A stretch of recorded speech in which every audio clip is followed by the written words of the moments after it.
भारतीय लोकतंत्र के इतिहास में शुक्रवार का दिन सुनहरे अक्षरों में दर्ज हो गया। आज देश ने पहली बार मोबाइल के माध्यम से वोटिंग की शुरुआत देखी। यह अनोखी पहल राज्य निर्वाचन आयोग बिहार द्वारा की गई।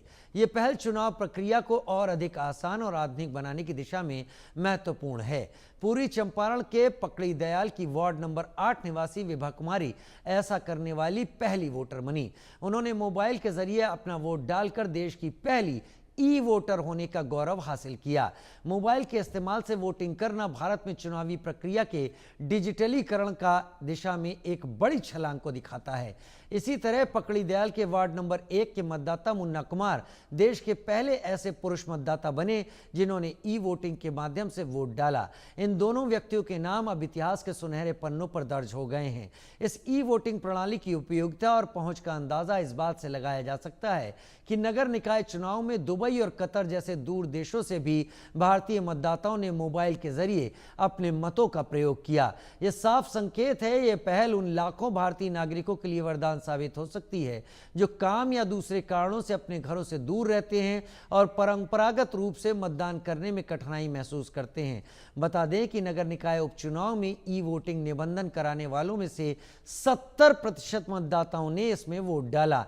इस चुनाव में सबसे अच्छी बात यह रही कि मतदाताओं ने अपने मताधिकार का प्रयोग ऑफलाइन की अपेक्षा ऑनलाइन ज्यादा किया। राज्य निर्वाचन आयुक्त डॉक्टर दीपक प्रसाद के अनुसार मतदान सुबह 7 बजे शुरू हुआ जो शाम 5 बजे तक हुआ। कुल 26 जिलों में वार्ड पार्षद और मुख्य वार्ड पार्षद पदों के लिए इन चुनाव में मतदाताओं ने उत्साहपूर्वक भाग लिया। कुल 62.41% वोटिंग हुई। हालांकि इस चुनाव में महिलाओं की भागीदारी कम रही। इन चुनाव में 489 मतदान केंद्र थे जहां 3,74,803 मतदाता पंजीकृत थे। पटना उच्च न्यायालय के आदेश के कारण 6 नगर पालिकाओं में 148 रिक्त पदों पर उपनिर्वाचन कराया जाना था, लेकिन 36 नगर पालिकाओं के चुनाव स्थगित कर दिए गए हैं। रितेश मिश्रा हमारे साथ जुड़ गए हैं पटना से ज्यादा जानकारी के साथ। रितेश, वाकई एक अनोखा अनुभव रहा होगा और एक बड़ी बात भारत के लोकतंत्र में। अब बिल्कुल देखिए कि जहां निर्वाचन आयोग लगातार विवादों में रहा है, अब देखिए कि बिहार से ही उसने एक ऐसी शुरुआत की है जिसकी मांग लंबे समय से जो वोटर्स हैं वो करते आए हैं।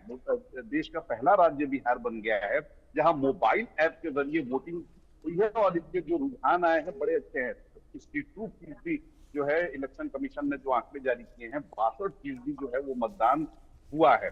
तो ये एक अच्छी पहल है और लंबे अरसे से ये चर्चा चलती थी कि बहुत सारे लोग जो बाहर रहते हैं, इलेक्शन पर नहीं आ पाते हैं, उनका जो वोट है वो ऐसे ही जाया होता है। इसके अलावा अगर बात करें कि वोटर लिस्ट को लेकर गड़बड़ी सामने आती है, किसी के नाम पर वोटर लिस्ट होता है, वोट कोई और देता है, तो इन तमाम चीजों को अब कहिए कि इस पर रोक लगनी शुरू होने वाली है, क्योंकि मोबाइल ऐप के जरिए जिस तरीके से सारी चीजें फेयर एंड ट्रांसपेरेंट है, आने वाले समय में अगर देश के बड़े चुनाव में, चाहे विधानसभा चुनाव हो, लोकसभा चुनाव हो, अगर उसमें इसका इम्प्लीमेंटेशन होता है तो ये बहुत बड़ी बात होगी और देश के लिए बहुत बड़ा कदम होगा। क्योंकि देखिए कि इलेक्ट्रॉनिक वोटिंग मशीन ईवीएम जब ये आया था तो कई तरह के विवाद हुए थे, कई तरह की बातें होती थी, लेकिन आज ईवीएम जो है वो इलेक्शन कमीशन का सचमुच हथियार बन चुका है।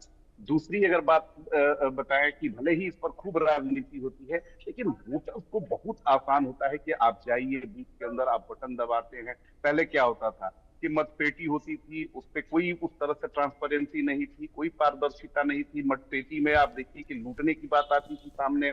उसके आप बाद सही कह रहे हैं, बूथ छाप दिए जाते थे, लेकिन कम से कम इसके जरिए अगर कोई मोबाइल ऐप का उपयोग करके वोटिंग करता है तो शायद वोटिंग के दिन देश के बाहर, देश के किसी कोने में बैठा वहां का मतदाता भी वोट कर पाएगा और इससे वोटिंग परसेंटेज भी बढ़ेगा। बहुत धन्यवाद, मेरे साथ आप जुड़े।